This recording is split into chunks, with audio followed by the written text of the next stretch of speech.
when you're doing live action, you do all this prep beforehand, just so you have this moment in time, this day where you say action and then you say cut, and what you have on screen is pretty much it. With VFX, you can manipulate certain things. We could paint out the reflection of the camera on Ellie's helmet every once in a while, but otherwise, what you see on the final episode is what you shot. It's pretty incredible. I mean, we had a very good reference. It's the coolest previs I ever worked with in my entire life.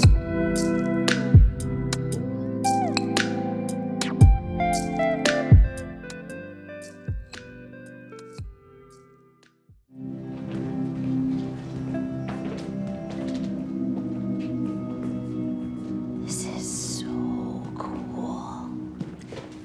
How long have you known about this place? Wow. Well, then what the fuck? I was saving it for a special day.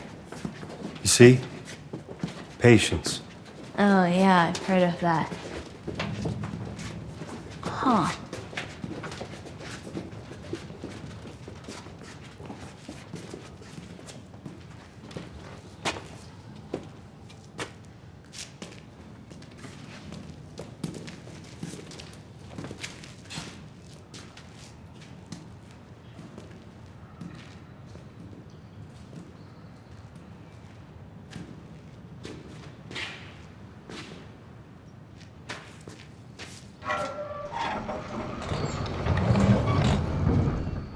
It works? Somebody must have greased it.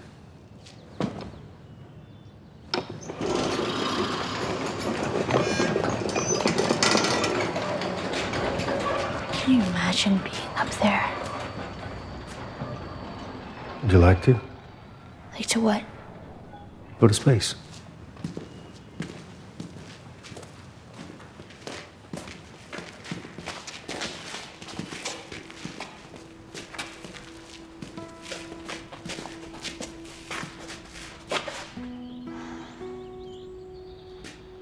Hi, everyone. I am Neil Druckmann. I am the writer and director on the series of games called The Last of Us, and I'm the co-creator of The Last of Us show. And today we're talking about episode 206, which I directed along with incomparable Ksenia Sereda, who was not only our DP on the show, but my partner on this episode, which was really awesome to work through. So, hi, Ksenia. How you doing? Hi, so excited. How are you? It's it's interesting. We just watched that scene, and it feels like we shot it like 10 years ago. Really? I was watching it and I was just like, I think I still have like the muscle memory Oh, interesting. from some shots, as if like I feel like they're moving as if I'm operating. Yeah, I wonder why that is. Maybe because it's like there was like the long process of the edit, and then the sound spotting, and the music, and the VFX, and all that. That yeah, it feels like a Right. long time ago. But Yeah, for me, just like, I obviously almost have seen it the last time we shot it. No, we had some grading too, though. Yeah.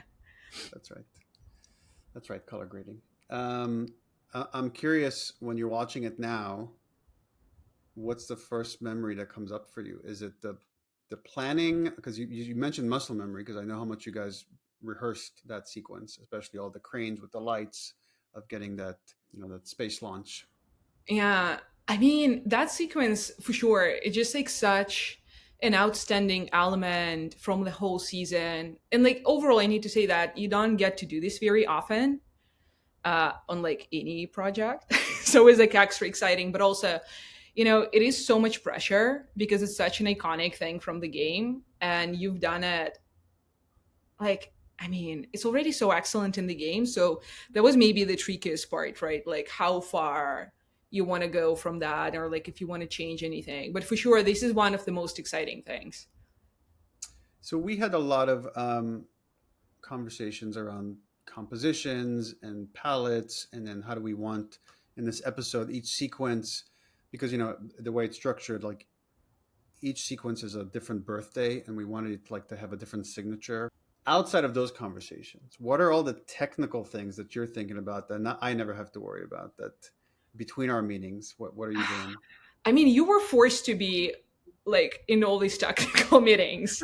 Like, yeah, you're right, because in every single big sequence there is something.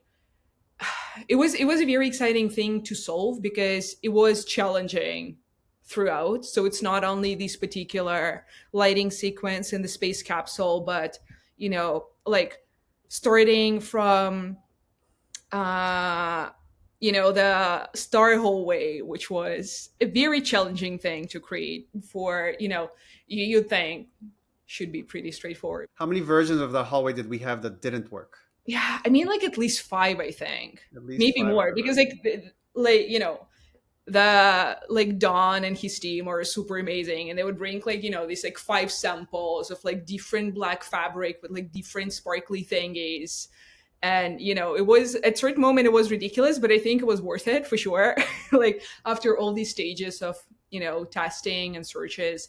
The other one that comes up for me, that sometimes you try things that don't work, is we had the idea of like, oh, the hallway, let's wet the floor so we get more reflection Right, of their right, right, flashlight. right, And then I don't remember why, but it didn't look correct, so we had to quickly just dry everything so we could shoot it right. again with the floor dried.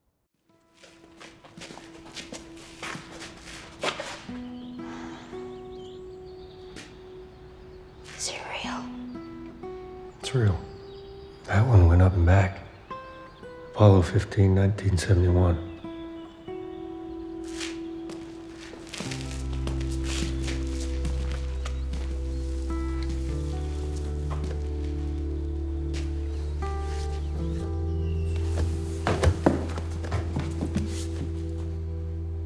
Well, open it.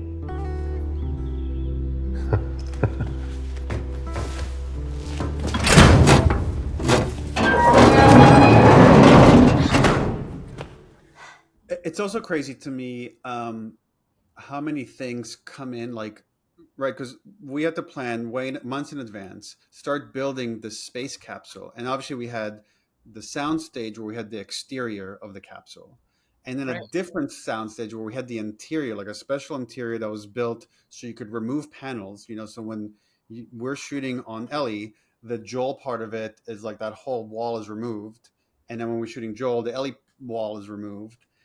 And then before that, we actually had a different model that was built just so you guys can practice those moves. And that model comes in the day of we're shooting it. They're still doing finishing touches like paint on it. Same thing with the exteriors. Like when we're coming in, they're putting in the final touches on that environment. We have like a greens department where we're giving them notes, and me and you are looking together at like the framing and just nudging things around, moving the bench over. Do you remember how much like we played with the bench to get the Right. symmetry of that shot? Was worth it. But yeah, the fact that like that interior capsule we had, like the fact that like there are all the buttons in the right places, that actors can interact with that was incredible. That was so awesome.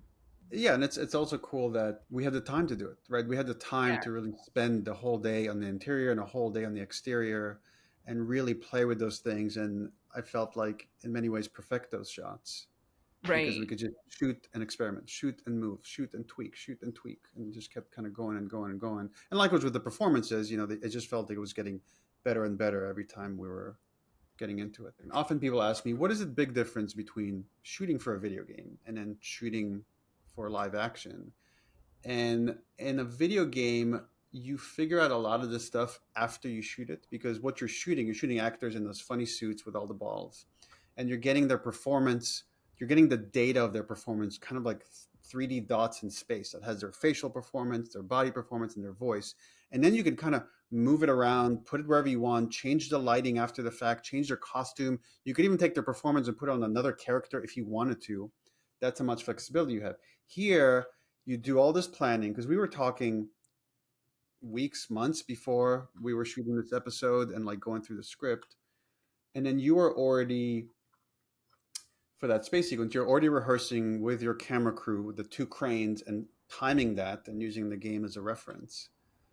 Um, and then we had the hydraulics underneath the capsule to Right. shake it.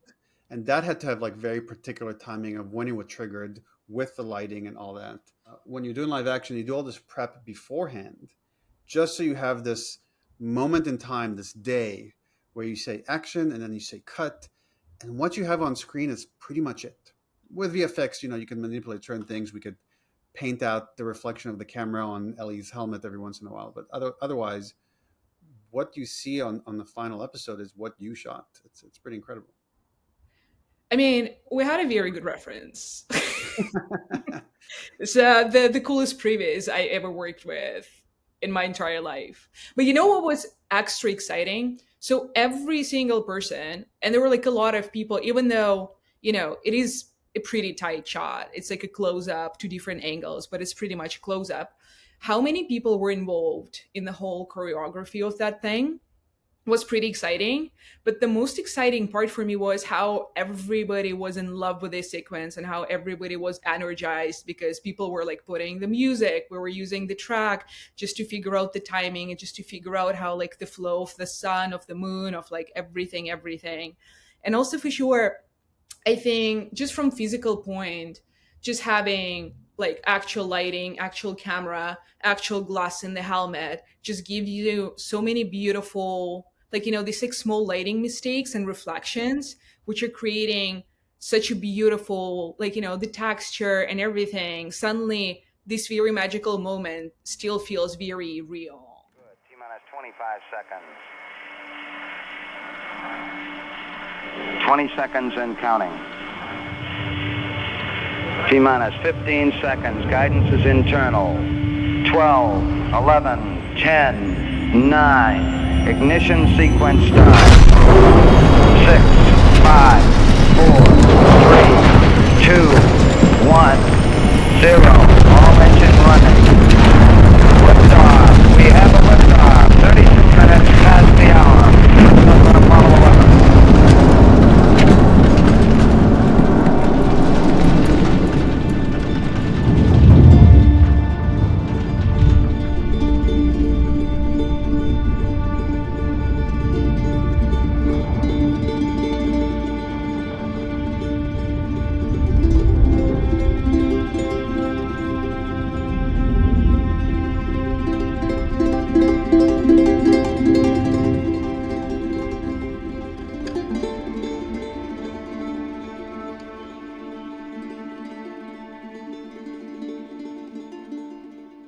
We talked about this back in season one of like how cool would it be to shoot this sequence eventually if we get Right. to it one day. Um, And here we are. and my whole thing always when we talked was like I didn't want to just be precious and copy the game. I was like, well, let's use the game as inspiration, but if there's new ideas or because we're shooting at live action, if we're getting like some any sort of happy accidents, and what jumped out to me in watching this now was the profile shot, which we didn't have in the game, Right. and just the way the light is refracting against her helmet and that smile and everything. That shot feels very special, even though it wasn't in the game. Yeah. And also, like, for this last moment when everything comes back to normal, it also works so good when Ellie looks back to Joel and it's kind of like, the smile and everything is so nice. Actually, one of the things I love when I was reviewing it over and over again, which this is the happy accidents that sometimes you get in live action that, when we're doing the game, you have to think of everything and plan it and execute it, is you don't see Joel cry, but when Right. Pedro turns his head, you catch a tear in his in his crow's feet, like in his wrinkle, and I love that. And that Yeah. you just get a glimpse of it before you exit that sequence. Like, frankly speaking, all the time I get a chance to see it again, I get goosebumps, even though I like obviously know what's happening in it. But like all together, like the lighting sequence, and you're so right that like coming back to this like sunny environment and seeing him smiling, that's so sweet and like so warm all together is very nice. I don't think I was as nervous as you were. I think you were more nervous than I was. I maybe because I had you, so I had faith it was all going to work out. I was super stressed. Like in a way that, yeah, there were just so many elements, and if few people got sick and they couldn't come, and they had like all these 20 rehearsals way ahead, and things like that, and you're like, oh my god. Oh my god, that's No, like the best 'cause I part. remember it's like we did one take and it was too fast, and then one take and like the cranes were too slow, and just trying to get the timing right. Then the clock is ticking, and at some point the day Right. ends, and what you have is what you have. But yeah, that's also an interesting thing. You can rehearse as much as you can, but when you get on set, like things can really, the real environment and like real set piece and real tools give you like a completely different result sometimes. So, but yeah, it was still a lot of fun, even though it was stressful. It was a lot of fun for sure. How much do you enjoy improvisation in the moment? Um, I do enjoy it. Like it depends what type of improvisation we're talking. A lot of times it's amazing because sometimes you have an amazing plan, you come in, but the elements which are given you in the moment are so much better or so much more exciting or they have like super great energy, and for sure you can like you should go for that. But sometimes if it's like super heavy production related, like moving to another location or like moving Mm, the scene somewhere, it's always doable. It's just like always what part of the day you're sacrificing for that, right? Or, just like, production related things. But overall, I really enjoy that, while operating inside of the scene, if actors are giving different things, I yeah. love that, especially if you can be connected with them. This is the best. This is very nice. It's also interesting as we're talking about. I'm thinking, there's another museum sequence that didn't make it into the episode with the whole dinosaur museum part that was very beautiful, but ultimately just for the structure of the episode, it just didn't fit properly. I'm sure we'll find a way to release it. But most of what we do is thrown away. It's only the very best like Right. that sticks around. So I love that stuff, especially working with you because you're so quick on your feet. It's like we could do a ton of planning, and then the day of forget the plan. Right, the plan is just to make us feel comfortable with it, to feel confident enough to then look at the frame and say, what if we try this other thing? What if we move the light over here? What if we made, when it's raining outside, what if we made it a little colder, a little warmer? Or like, oh, we just shot this thing in the other scene. How do we differentiate this scene? And just, experimenting. I love the experimentation. Yeah, that was fun. Like, but overall, it was such a great experience altogether. And it was a very movie like experience and so many beautiful sequences. And I really like that. As you said in the beginning, it was very like each sequence has this, small gift, literally. Well, Uh, it's almost like each sequence was its own mini story. And it's yeah, like had a yeah, beginning, yeah. middle, and end. And then how do we tell that story visually? And then build on each one so that when you can put all of them together, uh, it's this beautiful bottle episode between these two characters that we both care about very much. Oh my god, I'm so grateful I got a chance to work with you again. It was a lot of fun. Like really, like such a great creative experience for sure. I loved it, and I can't wait until the next time we work together again because Yeah, that was really special. me too. Oh my. You helped us make a beautiful season, especially this episode. This episode. But I'm yeah, obsessed with it. I need to tell you. Yeah, it's so amazing. yeah, it turned out really great. I'm really happy with it. So anyway, I can't wait to see you in person. At the end of the season we should celebrate, and we'll talk again soon. Yay. Thank you all. Thank you.